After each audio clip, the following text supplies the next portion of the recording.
Is it just me, or is the mustache having a moment? More and more celebrities are starting to wear just a mustache as a style statement these days. Everybody from Henry Cavill to Pedro Pascal. Let's dissect some of the finest mustaches that Hollywood has to offer.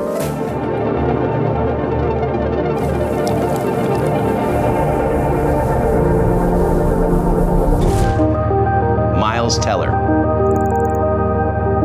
I'm just gonna say it. Top Gun Maverick put the mustache back on the map. Suddenly, younger guys were wanting mustaches because Miles Teller looks really cool in this. And his mustache here was just a nod back to the original film with Anthony Edwards, who had the same mustache. My dad had a mustache when I was growing up, and I remember the first time I ever saw him without one, I almost didn't recognize him because his upper lip looked huge. I kind of think that's what's going on with Miles Teller here. I've gotten so used to seeing him with a mustache that without a mustache, I can't stop staring at his upper lip.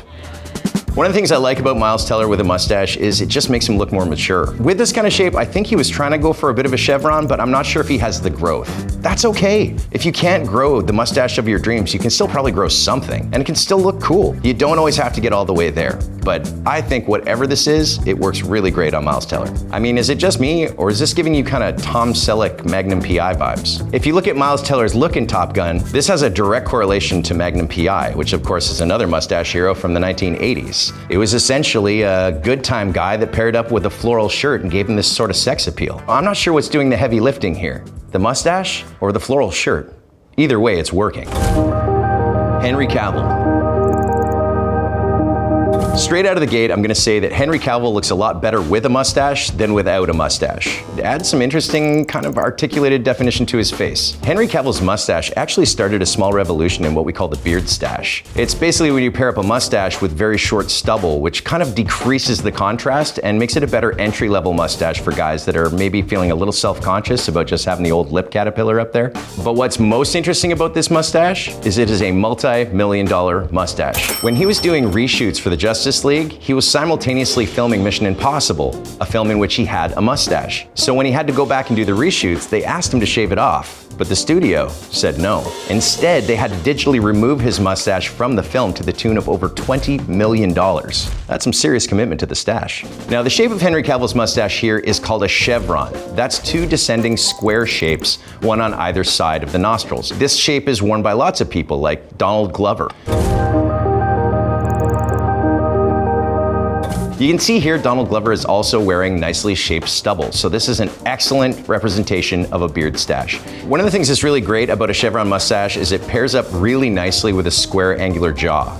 You can see how much it amplifies the square shape of the jaw and really highlights the better features of his face. This is a very flattering look for Donald Glover. Both these celebrities have nice strong jaws, and so pairing it up with an angular looking, nicely outlined mustache will complement that perfectly. His mustache, fucking chef's kiss. Pedro Pascal. Pedro Pascal is one of those actors that can wear a lot of different facial hair, but I really love to see him with something, not nothing. I almost don't recognize him without some sort of like scraggly beard or some sort of outlined mustache. And his mustache style is kind of a version of a chevron, but it has these like dropping corners on the side of his mouth that makes it feel a little bit more like an outlaw. And I really like that vibe. Sometimes he wears it with a little bit of a beard stache, but his beard's not particularly thick. In fact, a lot of people have given him a lot of flack that he doesn't grow a thick enough beard. Honestly, give the man a break. He is a national treasure. When it comes to his overall style, I love this dropping style of mustache on him. It does have that kind of badass, bikery, outlaw vibe. And you can't really talk about outlaws and mustaches without mentioning the original outlaw mustache, Mr. Bert Reynolds. Now, Bert Reynolds was an American actor, and he was in a ton of movies, but probably one of his most outstanding roles was Smokey and the Bandit. He had this cool cowboy vibe with this little pyramid mustache and this swagger and this style that really worked. Bert Reynolds is one of those guys that's always worn a stache prominently, so you don't often see him less than maybe clean shaven with a very solid contrasting mustache, and he's worn everything from a tight little pyramid to a heavier chevron. And really, the difference between those two is the top line. The top line of a chevron mustache is very nice and square to the lip, whereas a pyramid descends slightly into points towards the outside. It gives a bit of a different effect and a different feature to his face, but I think he looks good with everything. Jesus, this guy even looks good clean shaven. Grooming tip number 55. Learn to use a safety razor. It's cooler than a cartridge, it's close as a straight razor, and the blades are as cheap as chips. It was good enough for Grandpa, and his hands shook like a washing machine with a full load. One of the reasons I think it's great to be able to compare these two is because Pedro Pascal and Bert Reynolds have very similar face shapes and features. So it makes sense that those mustache shapes would work equally on both of them. Jim Carrey. Jim Carrey is a character that we're not used to seeing with just a mustache, but for his role in Sonic the Hedgehog, he started off in the first episode with what we call a handlebar mustache. Now, a handlebar mustache actually turns up at the ends. It's fashioned after an old-fashioned handlebar on a bike. In fact, if you want to know what a handlebar mustache is defined as, the English Handlebar Mustache Club, which was established in the 1800s, defines it as, and I quote, a hirsute appendage of the upper lip with graspable extremities, which is about the most English thing I've ever heard. Fun fact about Sonic 2. I was Jim's barber on that movie. I worked with Jim and that mustache. It's not real.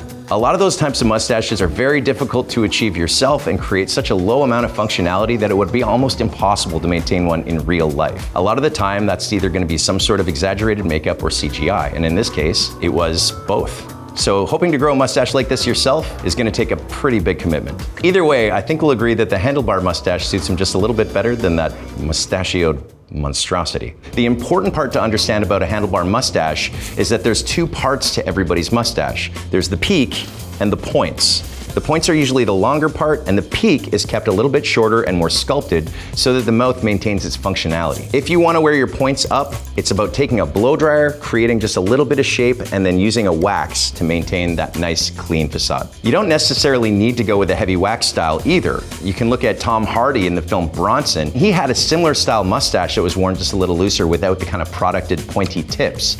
It still has a cool feel to it and looks a little less high maintenance, and honestly, pretty badass. Bad Bunny.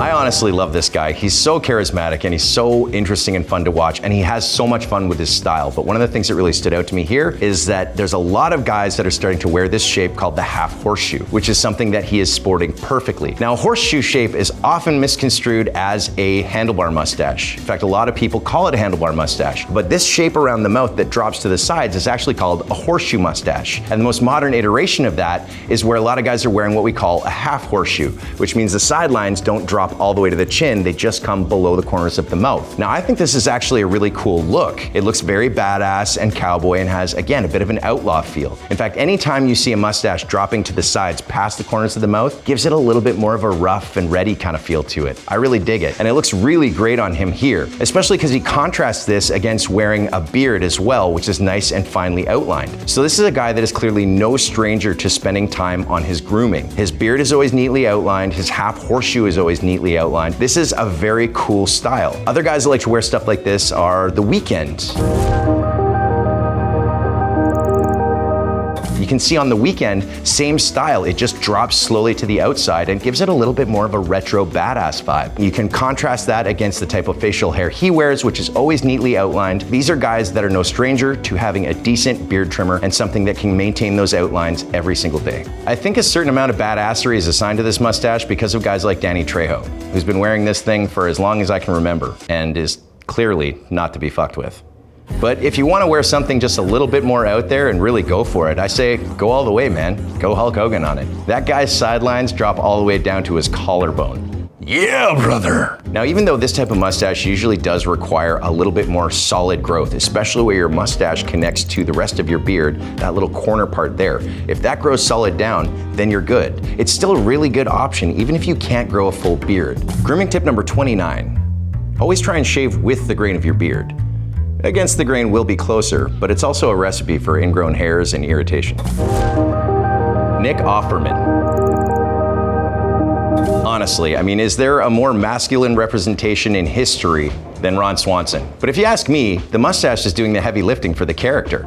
There's something really solid about a walrus-style mustache that he's wearing here. Now, the walrus-style mustache covers both lips, so it really obscures most of the mouth. This is a very bold mustache to wear. It is something that has low functionality because it covers the mouth, so there's a bit of a commitment that it takes, but that's kind of the beauty of it. It's the fact that that mustache is so present and so forward that it's almost distracting from the rest of the features altogether. Now, if you look side by side, I think Nick Offerman looks a lot better with a mustache than without a mustache. Maybe I'm just partial to that whole Ron Swanson thing. The thing is, mustache isn't just an aesthetic, it's kind of a vibe as well. And different mustaches seem to be making their way into different shows and films, and they almost enhance the quality of the character that's wearing them. Look at Ted Lasso. Ted Lasso made mustaches pretty cool again, especially if you've got kind of a friendly vibe. But if you go back a few years before that, you'll find movies like Anchorman, where the mustache really signified Ron's arrogance. There was something so funny about Ron's mustache. It was just such comic relief, and the way he would like wiggle it and make it kind of dance and stuff. And with a more contemporary version of that being seen on Ted Lasso, you can really see like that heaviness of the mustache almost creates a kind of more friendly visage to it. But look at other guys that have worn a walrus mustache, like Sam Elliott. Now, Sam Elliott is my personal mustache hero. That guy has embodied what it is to have a cool mustache, and if you see him without one, it almost looks kind of weird. When it comes to the walrus mustache, the whole purpose of it is that length and that growth, so it doesn't require an awful lot of maintenance and grooming. But it will require an awful lot of napkins and an awful lot of fine motor skills when it comes to actually eating, drinking. The walrus mustache is kind of notorious for being difficult to work with. I actually just think it's cool that it's named after an animal. Other mustaches that are named after animals is, of course, the capybara mustache, which is owned solely by Post Malone, whose mustache looks like two capybaras kissing. I know, I can't unsee it either. A slightly similar but more groomed style of this can be found on actor Milos Ventimiglia. If I'm being honest, I think he looks better without a mustache. Maybe it's the rest of his outfit, but he kind of looks like a silent movie star, like the villain. As much as that can be cool, I think he just looks a little more stoic and badass without one. A mustache to me doesn't look natural on him, it almost looks like a costume. Sometimes that's important. Does your mustache fit the rest of your style, or does it stick out like a sore thumb? Sometimes we gotta take that into account. Michael Cera. Now, I know Michael Cera is a bit of a dark horse choice for this list, but there's actually a reason I chose to talk about him. Michael Cera has a round face shape. Mustaches are not always the most flattering thing for guys with a round face shape. That mustache that he has just makes his face look even wider. Now, let's compare that against somebody else that has a round face shape, Michael B. Jordan. He has a round face shape and a mustache. The difference is he wears what we call an anchored stache. That means he has a small goatee at the bottom, which really draws out the shape of the chin and leans out the face shape, creating a better sense of balance for a look like this. To see Michael B. Jordan without facial hair absolutely works. He doesn't need it. But if I'm being honest, I think he looks pretty good with it. I'm gonna say with facial hair. Brad Pitt. When Brad Pitt wore this mustache style for the Inglourious Basterds film, it really evoked an old style Hollywood kind of vibe. It was right around the time when everybody was wearing these really cool classic haircuts, and so it really fit right in. He's wearing a style called a pencil style. Now, a pencil style is not just a thin little squiggly line above the upper lip that makes you look like a French waiter. With the pencil mustache, both the peak and the points are kept very, very short. His is more of a thicker classic pencil mustache. He's wearing what we call a full pencil style, and it's really cool. I think he looks great with a mustache. I don't, however, think he looks great with a beard. So this is one of those face shapes, or maybe just one of those personalities, that in all honesty works really, really great with this type of facial hair. It adds just a little bit of interest to his face without completely obscuring the rest of his face the way a beard often does. Now, other representations of pencil mustaches are, of course, guys like John Waters, who is that super thin little pencil mustache. In fact, many people refer to this mustache as the John Waters mustache. But also Eddie Murphy, who wore this mustache a lot during the 80s and 90s. And as you can see, he has that little anchor at the bottom of it, which really balances out the rest of the shape, being as his face shape is already quite lean. It looks really sharp. But there's another famous mustache that's based on the pencil mustache that was made famous by artist Salvador Dali. Now, the Dali mustache is essentially a pencil mustache with very long points that are waxed up into tips. In subcultures of the mustache world, there's actually competitions to see who has the best versions of mustaches like these. My God, look at that thing. You're gonna put an eye out with that. A pencil mustache is something that requires an awful lot of maintenance. It's something you have to be on top of almost constantly, because as soon as it gets a little bit bushy, it starts to lose its shape. So having a really good mustache trimmer for a shape like this is paramount. Grooming tip number 212. Change your razor cartridge frequently. It'll help you avoid unsightly razor rash and ingrown hairs. Timothée Chalamet. Timothée Chalamet is still a young guy, and he has something that I like to call the shadow stache. It's kind of that pre-mustache move, but there is still something kind of cool about it. Now, the shadow stache gives you just this elusive little idea of a pencil mustache and makes him feel just a little bit more European almost. But when it comes to your overall grooming, a shadow stache is fine, but he probably is gonna look best clean shaven. There's no point in amplifying the jaw if it's already chiseled and perfect. And look at that thing. Other actors that have trouble growing thicker facial hair, guys like Stephen Ewan, also rock a similar style of mustache. One of the things I like about the way Steve Ewan does it is, again, he creates the anchor style. He has a little bit of that goatee at the bottom, which really amplifies the shape of his chin and draws out the more linear shape of his face. Thanks for tuning in to our deep dive into Hollywood's finest mustaches. The coolest thing about mustaches is that almost everyone can grow some type of mustache. Even though you might not be able to grow a full beard or have patchy areas or you're not as dense as you'd like to be, you can still probably have some sort of mustache style. Now, I hope there was some inspiration in here for you to find a style that might work for you.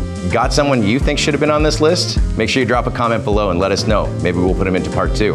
My name's Matty Conrad, and until next time, good luck and good grooming.